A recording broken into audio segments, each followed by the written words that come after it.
Now to the coronavirus pandemic. Could a crackdown on crime help slow the spread of the virus? Broward Sheriff Gregory Tony seems to think so.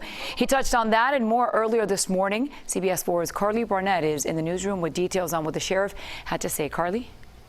Maribel, that's right. Sheriff Tony spoke this morning in a virtual press conference, and there he explains how they're cracking down on crime and at the same time killing two birds with one stone, helping prevent the spread of coronavirus.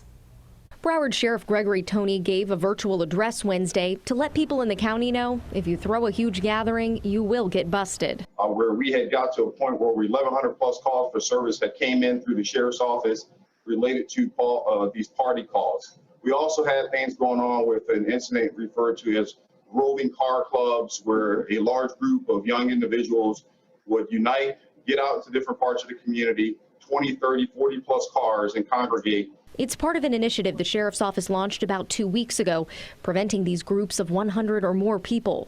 Overall, we ended up issuing over 260 different citations while performing this operation. In addition, we did execute 25 arrests. Those arrests can spread across several different areas, from grand theft to DUI. He says they broke up 13 large parties in just the last 14 days. This operation has been very pivotal in our ability not only just to break up the crime patterns that we're seeing, but also for helping reduce the spread of COVID-19. But Sheriff Tony says along with his office's enforcement efforts, he encourages people to start doing their part in their day-to-day. We need our people out in this community to take a common sense approach. It's not about the individual person anymore. When you don't wear a mask, when you don't comply, you are potentially exposing someone else.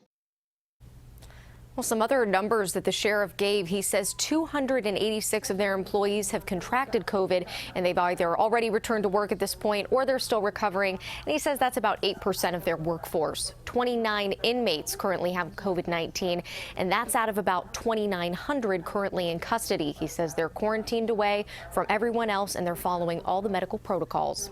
In the newsroom, Karli Barnett, CBS 4 News.